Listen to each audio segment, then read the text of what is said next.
Before we begin this video, I need to tell you exactly who I am and why I am presenting this information to you. Since the late 1980s, my entire belief system underwent a massive shift. I went through a profound process of deprogramming and reprogramming, one led directly by the creator of all things. As part of that reprogramming, I was compelled to look outside mainstream narratives and conduct a word-by-word forensic study of our planet's oldest surviving ancient texts. What I found buried inside those ancient records is exactly what I am going to share with you today. Because of the gravity of this data, I am intentionally omitting any fancy introductions or dramatic background music. This is not a film meant to entertain you. The visual evidence and data overlays you're about to see on screen are here strictly to show you the precise forensics of this timeline. This video is a serious, real-world warning, and it must be taken as a very real possibility. Please, drop your assumptions, listen closely to the evidence, and consider what is being said. The time is at hand. When we look at modern global conflict, the longest and most grueling phase of any war is never the deployment of the weapon itself. It is the agonizing, bureaucratic standoff in the war council beforehand. Consider our modern world. Leadership uses decades of sanctions, shifting red lines, and diplomatic stalling tactics to delay pulling a catastrophic trigger. What if I told you that this exact geopolitical chess game was played out 4,000 years ago in the exact same lands using the exact same stalling mechanics? On May 21st, 2026, an incognito whistleblowing channel released a translation of a restricted cuneiform artifact from the ancient city of Lagash. Mainstream academia has refused to publish it because its forensic data leads somewhere academic careers do not survive. The tablet details a mass underground evacuation of 90,000 citizens, organized with clinical precision, complete with a massive stockpile of 7.5 million liters of grain, protected by 17 rolling stone doors sealed from the inside. Standard archaeology claims this mass flight was a reaction to a sudden catastrophe. But forensic logic dictates otherwise. You cannot execute a census, construct a massive underground infrastructure, and hoard millions of liters of grain in a moment of sudden panic. Someone had strategic intelligence weeks, months, or years before the first blast took place. To understand how this happened, we must examine the secret records of the Anunnaki Supreme Council. We must look at the 24-year window of diplomatic stalling that bought humanity enough time to survive. To uncover how this underground survival infrastructure was possible, we have to look at who controlled the weapons and how long they were debated. In the ancient Babylonian text known as the Era epic, we learn that these 7 weapons of terror did not belong to the earthly commanders. They were forged in the heavens by Supreme Commander Anu, who hid them deep within the Earth's bowel system, specifically to prevent them from being used casually. They were the ultimate deterrent. The historical timeline compiled across decades of forensic theology shows that the decision to unleash these weapons was not made in a moment of panic. It was a grueling 24-year geopolitical standoff. The catalyst began in 2048 BCE, when Marduk, the eldest son of Enki, returned from exile to Babylon and claimed supreme rule over Earth. The opposing faction, led by Enlil and his son Ninurta, viewed Marduk's rise as an existential threat. They realized that if Marduk consolidated power, he would control the vital cosmic links. For nearly a quarter of a century, from 2048 until 2044 BCE, the Anunnaki Supreme Council was locked in bitter, continuous debate. The military hawks, Ninurta and Nergal, pushed continuously for a preemptive strike, arguing that Marduk could not be contained by conventional regional warfare. But the trigger was not pulled. For 24 years, one figure single-handedly blocked the nuclear option, the master scientist Enki. Using tactics that mirror modern international diplomacy perfectly, Enki engaged in a massive scientific filibuster. He brought out complex astronomical calculations, arguing that the alignment of the stars, the transition from the age of the bull to Marduk's age of the ram, was not yet precise. He demanded independent verifications, appealed to paternal lineage, and explicitly warned the council of the devastating, long-term ecological fallout on innocent human populations. He bought humanity 24 years at the negotiation table. With a 24-year diplomatic buffer established by Enki's council filibuster, a covert operations window opened on the ground in Sumer. The newly recovered Lagash tablet reveals that the mass underground relocation was not a chaotic scramble.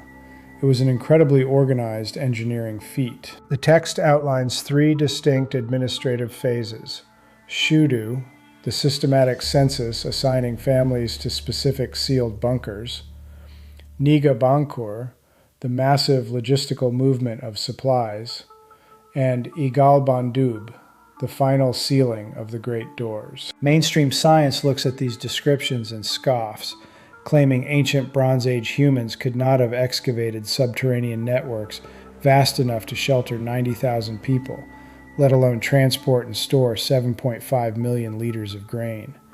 And using primitive tools, they would be right. But this is where the timeline and the technology intersect. The domain of Enki was the Abzu, the deep earth. His faction possessed advanced subterranean engineering, excavation, and acoustic channeling technologies. Furthermore, the tablet drops a profound hint, questioning whether this infrastructure was built in response to an immediate threat or if it had been maintained for generations. The evidence points to a stunning reality.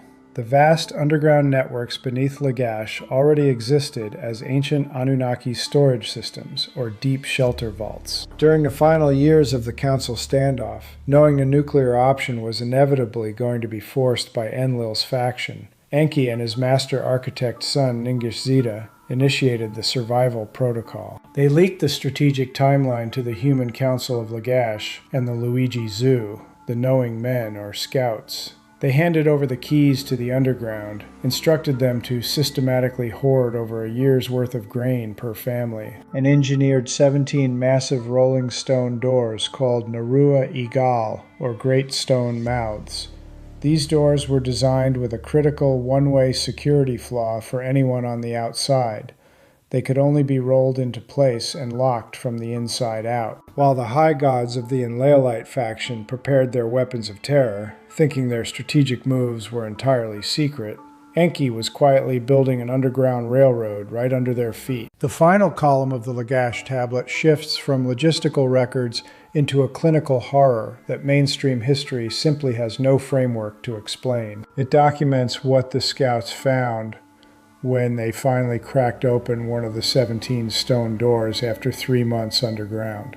The description is a precise match for the radioactive aftermath our civilization did not witness until August 1945. The scribe records that the fields were covered in sahardala, a fine glowing luminous dust or ash.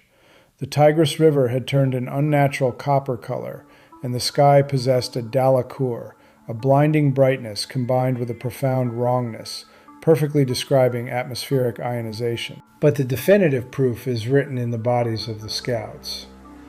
Within hours of stepping onto the surface, 3 of the 7 men collapsed. The tablet details their symptoms with absolute medical accuracy: severe burning of exposed skin, violent and rapid gastrointestinal vomiting, and sudden blindness. Open any modern medical textbook on acute radiation syndrome. An individual exposed to 4 to 8 gray of ionizing radiation will undergo this exact clinical progression: immediate dermal erythema, severe gastrointestinal failure, rapid systemic collapse, and ocular cataracts from radiation exposure. A Bronze Age scribe could not invent these symptoms. They were not documented by modern science until the survivors of Hiroshima and Nagasaki were examined by physicians in late 1945. The text is either the most anomalous medical fabrication in human history, or it is a cold eyewitness record of a tactical nuclear event. So who was this writer? Why does the style read like an official report rather than a religious myth? In the translations of Zecharia Sitchin, we find the answer. Immediately following the destruction of Sumer by the radioactive evil wind, Enki summoned his chosen personal master scribe, a man named Endubsar. Enki dictated his personal memoirs to Endubsar for 40 days and 40 nights, ordering him to record the raw, unedited truth so it could survive the official political cover-ups of the rival factions. The Lagash tablet bears the unmistakable, cold, logistical signature of Endubsar's scriptorium. It was written on clay, sealed in a crate, and left in the ruins to act as a definitive forensic time capsule.